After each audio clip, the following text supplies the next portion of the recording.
Так вот, здесь ситуация какая, что стране нужны деньги, деньги занимаются у инвесторов, в основном эти десятки больших людей, они большие деньги приносят, такие для ликвидности в эту страну, да, и под учетную ставку.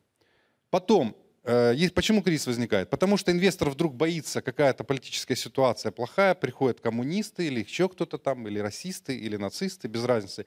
И инвесторы, по идее, должны забрать деньги. Хотя за всеми этими фашистами, нацистами, расистами стоят вот эти же большие деньги. Так вот, ну, чтобы снять розовые очки, кто еще не знает. И вот получается интересный парадокс в том, что считает Центробанк по той схеме, которая обучают финансистов, у нас большая инфляция, аж целых 0,2%. Нам срочно что-то нужно делать. Что нужно делать? Учетную ставку сократить.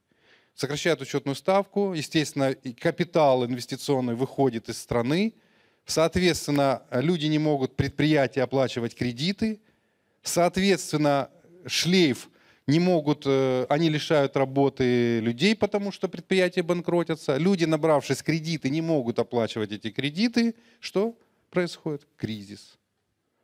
Представляете, да? То есть они создают сами кризисы. Поэтому все эти кризисы, они созданы исключительно, циклично государственными чинами. Ну, чтобы вы понимали. И государственной финансовой системой. А государственная финансовая система входит в мировую экономическую систему. Понятно, да? И вот это происходит такая вот интересная, парадоксальная вещь. И вот откуда же деньги у этой десятки? Недавно я начал изучать эти все семьи самые великие, откуда же у них деньги и чем они управляют. Оказывается, они управляют практически всеми пенсионными фондами мира. Главными пенсионными фондами, в разных странах пенсионными фондами. Представляете, они берут у пенсионеров деньги, пока еще не у вас с вами, уже у украинских будущих пенсионеров, европейских, американских, южноамериканских, японских и так далее. Берут эти деньги в управление, и потом они распоряжаются деньгами и говорят, а мы же крупные инвесторы, мы куда хотим, туда и даем. Ну, это не наши с вами деньги, а американских пенсионеров, представляете, они говорят, а мы куда хотим, без вашего вопроса туда и даем. Мы же суперуправленцы, а мы придумали эту пенсионную систему, чтобы вам сказать, что когда вы выйдете на пенсию, у вас будет все хорошо, вы будете ездить путешествовать, вы будете жить как в раю. Вот отработай 40 лет в технологическом мире в 20 веке, а выйдешь на пенсию в 21-м, и все будет хорошо. Но президенты меняются каждые 4-5 лет, а те, кто управляют деньгами, они за эти 40 лет или за 50 или за 60 привыкли к этим деньгам. И есть главное правило в инвестировании, что если ты не управляешь своими деньгами, ими управляет кто-то другой. А если кто-то другой управляет, он привыкает к этим деньгам и потом считает, что это его деньги. И создает всякие интересные, скажем, ситуации, при которых не отдать тебе деньги. Что сегодня уже происходит с американскими пенсионерами? То есть они вышли, почему продлен пенсионный возраст? Кстати, слышали об этом, да? Что пенсионный возраст и в России уже тоже продлевают. Везде продлили его, в Европе, потому что кризис, по идее, американский доллар должен был умереть с 2013 по 2017 год. Но они продлили пенсионный возраст на 4-5 лет. Для чего? Чтобы пенсионерам не дать деньги. Из чего состоят пенсионерные деньги? Пенсионные сертификаты состоят из активов государства. Если это Европа, к примеру, Германия, значит из активов Мерседес, акции Мерседеса, акции BMW, акции там, технологических компаний. Если это Америка, американские. И американский фондовый рынок почему стал такой вот вкусный по привлекательности? Потому что, как они сказали, это гарантированный рынок. Вот куда бы ты ни инвестировал, на NASDAQ, на NYSE бирже, значит, это будет все здорово. И все же туда инвестировали. А еще и как вот они золото забрали у Европы. Они сказали, рядом Россия, Советский Союз, в любой момент войну начнут, заберут все золото. Давайте золото будем хранить у нас в Америке. Знаете это, да? И потом, когда Германия сказала, мы хотим свое золото забрать, они быстрее канцлера поменяли. Да вот который не хочет тоже забрать золото. И там, наверное, уже золота нет, покрашенные, может быть, эти кирпичики. Вольфрамовые эскизы. Вполне вероятно. Но смысл в чем? Они продлили пенсионный возраст, и 2018 почему критичный? Потому что 2018 год серьезный кризис для американской финансовой системы может вступить, потому что уже их внешний долг такой, что ВВП даже не перекрывает. Хотя, опять же, повторюсь, вот возвращаясь к той пирамидальной системе, доллар получает от любого валютообмена в мире.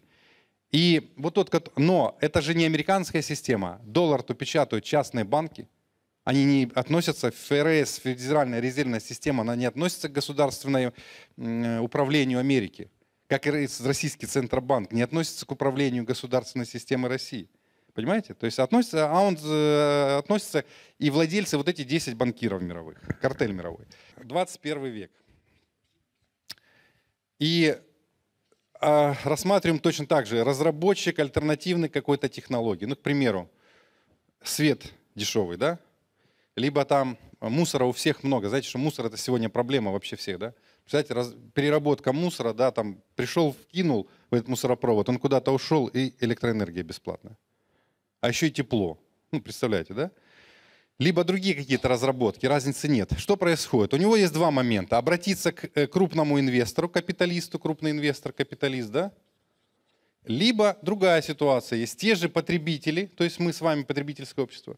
И вот этот разработчик альтернативных технологий может обратиться напрямую к людям и сказать: ребят, вот я это разработал, вот я это, ну, как бы произвел сейчас, вот мне нужно это произвести, вернее. Это все работает, у меня уже есть образцы. Давайте-ка, кто хочет, я вам дам вот в будущей компании долю в компании. Что люди? Люди, по идее, кто хочет, а так как свет все равно тебе нужен, тепло тебе все равно нужно, почему бы не воспользоваться? Кто-то берет и говорит: да, мне это интересно, и каждый, как говорится, пословица, с миру по нитке, так называемые микроинвесторы, какими-то суммами могут профинансировать разработчика альтернативных технологий, чтобы он это произвел, но в обмен на долю в этом проекте. Да? На долю не в этом проекте, а на долю вообще этой технологии. Ну, как приведу простой пример. Если вы представляете, там разработчик, ну, у меня не Apple, ну, Apple знаете, да? Он бы 40 лет назад сказал бы: ребят, дайте мне денег, сколько не жалко, кому? И у вас был бы кто-то знакомый, или вы знали бы Стива Джобса, и дали бы кто $1, кто $5, да, там. И сегодня каждый проданный телефон, который там технология, вы бы получали дивиденды. И такой пример есть. Знаете, что с Apple организовали 3 человека: Стив Джобс, Стив Возняк и Рон Уэйн. Рон Уэйн — друзья были. Рон Уэйн тогда продал свою машину за $800 и вложил денег. Через примерно месяц он пришел и говорит: я не верю в вашу затею, верните мои деньги. Ему вернули $800 через какое-то еще время. Сегодня $800, которые тогда он вложил, стоимость этих $800 примерно $70 миллиардов. Представляете, да? То есть, грубо говоря, если ты бы $1 вложил, то вот разделите 70 на 8, да, это примерно там около $1 миллиарда, $1 бы вырос в цене. Это не называется, что это он теперь столько, он вырос в цене. За счет чего? Компания выросла. Капитализация компании выросла. И вот эти $800, вернее на 800, это получается около 100 миллионов, да. И вот эти $800 дивидендов примерно дают, вот если бы $1, примерно дивидендов вы бы получали где-то от 1 до 2 миллионов в год. Представляешь, $1 вложил и получаешь сейчас 1-2 миллиона в год. Понимаете, да? Вот это простой пример, но чтобы вы понимали. Точно так же вот последние примеры, кто скажет: ну Apple единственный. Да он не единственный, таких примеров много. Google компания.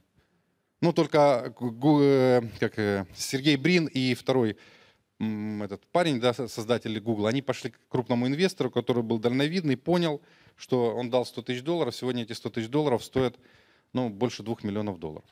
Больше $2 миллиардов. $2 миллиардов. С доходностью достаточно высокой. Так вот, посмотрите, что происходит. Тогда, когда технология выходит на рынок, а для тех, кто не стал совладельцами этой технологии на рынок, они пользуются, эти люди, к примеру, часть стала, а эти потребители, ну, не стали, не поверили, да? Но они пользуются по-любому. Правильно, да? Вот эти люди теперь получают дивиденды. Понимаете, да? Не вот эти, которые могут заблокировать, а именно эти. И гарантия того, что... Почему гарантия, вот, что будет работать? Потому что здесь 100% какая-то часть людей уже является потребителями этого всего. Приведу пример, простой пример приведу, да? Сельское хозяйство. Ну, простой пример. Я почему по сельскому хозяйству привожу? У меня один из бывших родственников очень известный животновод в мире. Ездил в Америку в свое время, учился. Его очень знают. У него школа своя в Липецке есть по животноводству. Именно молоководство. Как правильно сказать? Это тоже животноводство или нет? Ну, молочное животноводство. Он все знает о нем. Уже где-то, наверное, стаж у него 50 лет стажа. Ему 55, но 56, но 55 лет стажа. Он 6 лет коровам крутил эти. Он все знает об этом. Как кормить правильно, как надои сделать. Там до 40 литров, до 45 литров в сутки можно. И не так, как в анекдоте. Знаете анекдот? До 45 можно, но только одна вода будет. Знаете этот анекдот? В советское время был, когда приходят, говорят, ну вы там такие надои делаете, там на доске почета, говорит, а можно ли там 30 литров молока в сутки давать? Можно. А 35? Там можно. А 40? Там можно. А 45? Можно. А 50? Можно. А 60? Там можно, только вода будет одна. Ну, а у него не так. То есть правильное кормление, там, я когда изучал этот вопрос, я потом его консультировал, говорю, Эльман, ты, говорю, неправильно, ты подходишь к людям как инвестор, а не бизнесмен. Им купил подешевле, продал подороже. Вот в их голове. Они спекулятивный способ мышления многие имеют. А нам показать как инвестор. Так вот, как инвестиционное предложение, я в шоке был. Просто великолепное. То есть 10 миллионов долларов – это 1000 поголовья скота. Да? Через 1,5 года уже молоко может быть. Молоко может быть через полгода, когда построили. А через 1,5 года уже новые телочки могут быть. Представьте, прирост минимум 10%. А еще через 5 лет она, в общем, она когда телку, как это, окатилась, да, или как правильно называется, да? Отелилась, да, окатилась, отелилась. Отелилась, через примерно полгода она может давать 1,5-2 года 45 литров надоя, а потом уменьшается. А потом ее там на мясо, да, там и все остальное. И все это продается, я когда посчитал с цифрами, я просто обалдел и говорю, слушай, так это супер инвестиционное предложение, через 5 лет ты имеешь на вложенный капитал чуть ли не 150% годового дохода. То есть фактически, да? И, ну, когда он мне объяснил. Так вот, представьте себе, вот это молочная ферма, да? Кто-то хочет организовать, он супер там профи. Мы его финансируем, простые люди. Появляется молочная ферма, появляется прибыль. Он говорит, давайте еще и завод свой молочный сделаем, да? И потом, а давайте везде по супермаркетам эту продукцию. И потом, кто является инвесторами в начале, они могут потреблять только эту марку, которая есть в этом округе, да, в этой округе. И они что? Имеют прибыль. Чем больше потребляешь этого, тем больше прибыли имеешь. Простой пример еще с супермаркетом. К примеру, в вашем регионе где-то здесь, там, в Симферополе, в Севастополе, в любом, да, какой-то район, обошли всех людей и говорит, вот я там имею уже супермаркеты, да, давайте сеть сделаем. Я обращаюсь к вам, да, профинансируйте, будет то-то, то-то, то-то, я готов поделиться 50% прибылью. Ну, как пример, да. Значит, у людей, которые в этом районе живут, будет стимул идти только в этот супермаркет, только здесь питаться, потому что они таким образом получают еще больше дивидендов. А прибыль, чтобы вы понимали, если говорить о супермаркетах, ну, примерно 7-8% в месяц на вложенный капитал. Банк сколько дает? 7-8 в год. А тут 7-8 в месяц, заметьте, да?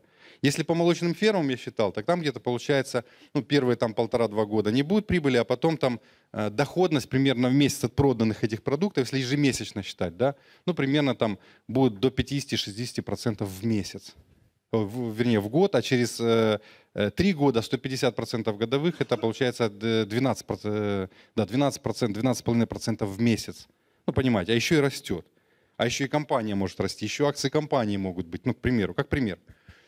И вот эта система новой экономической эволюции мира, она может позволить любому человеку, как и писал в свое время Карл Маркс, да, о том, чтобы быть владельцем предприятия, быть потребителем этого предприятия.